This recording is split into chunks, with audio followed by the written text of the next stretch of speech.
మీరు పెళ్లి చేసుకోవాలనుకుంటే కనుక ఇప్పుడు నేను చెప్పే మాటలన్నీ మీకోసమే, చాలా జాగ్రత్తగా వినండి. చాలా మంది పెళ్లి చేసుకుంటారు, చాలా మందికి పెళ్లి అవుతుంది.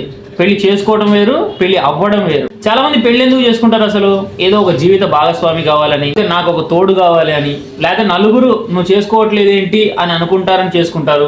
బంధువులు చెప్పారని, తల్లిదండ్రులు చెప్పారని, లేదా కట్నం వస్తుంది కదా అని, ఇలా రకరకాలుగా చాలా మంది పెళ్లి చేసుకుంటారు.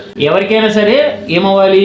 పెళ్లి అవ్వాలి, అంతేగాని పెళ్లి చేసుకోకూడదు. కావాలని పెళ్లి చేసుకోకూడదు, ఎవరి కోసమో పెళ్లి చేసుకోకూడదు. మన జీవిత భాగస్వామిని ఎంచుకునేటప్పుడు వాళ్ళకున్న డబ్బుని కంటే, వాళ్ళ దగ్గర ఉన్న కలర్ని కంటే, వాళ్ళ దగ్గర ఉన్నటువంటి వ్యక్తిత్వాన్ని, క్యారెక్టర్ని చూడాలి. వెతికితే డబ్బున్న అమ్మాయి దొరుకుతుంది, వెతికితే అందంగా ఉన్న అమ్మాయి కూడా దొరుకుతుంది, కానీ వెతికితే క్యారెక్టర్ ఉన్న అమ్మాయి దొరకదు.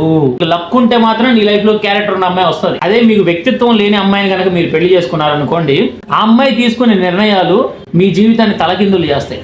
ఆ అమ్మాయి ఆలోచించే విధానం మీకు మీ ఇంట్లో మనశ్శాంతి లేకుండా చేస్తుంది. ముఖ్యంగా అబ్బాయిలందరూ కూడా పెళ్లి విషయంలో మాత్రం అందం చూడకండి. అమ్మాయి దగ్గర మంచి గుణగణాలు ఉన్నాయా లేదా, క్యారెక్టర్ ఉందా లేదా, ఆ అమ్మాయి మన అమ్మ నాన్నకి రెస్పెక్ట్ ఇస్తుందా లేదా, అంటే కట్నం గురించో, అందం గురించో, లేదా వాళ్ళ వెనకాల ఉన్న ప్రాపర్టీ గురించో, వాళ్ళ బలగం గురించో టెంప్ట్ అయి పడిపోవాకండి. అవి ఏవి కూడా ఎక్కువ రోజులు నిలబడవు.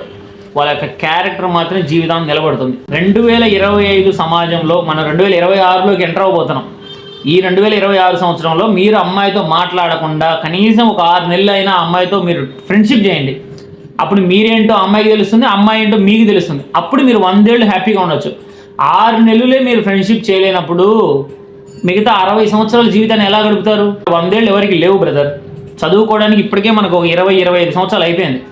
మహా అంటే దీని తర్వాత మనకి ఒక 40-50 ఏళ్ళు ఉంటే గొప్ప. ఈ 40-50 ఏళ్ళు మనం ఇంకొక అమ్మాయితో ట్రావెల్ అవ్వాలి, పెళ్లి చేసుకోవాలి అంటే ఆ అమ్మాయితో ఖచ్చితంగా 6 నెలలు అయినా సరే మీరు ఫ్రెండ్షిప్ చేయండి. ఆ ఫ్రెండ్షిప్ చేసిన 6 నెలలు మీకు కరెక్ట్ అనిపిస్తే తర్వాత 60 సంవత్సరాలు జీవితం చాలా హ్యాపీగా ఉంటుంది. నేను చెప్పిన విషయాలన్నీ మరొకసారి ఆలోచించండి, మీకే బాగా అర్థమవుతుంది.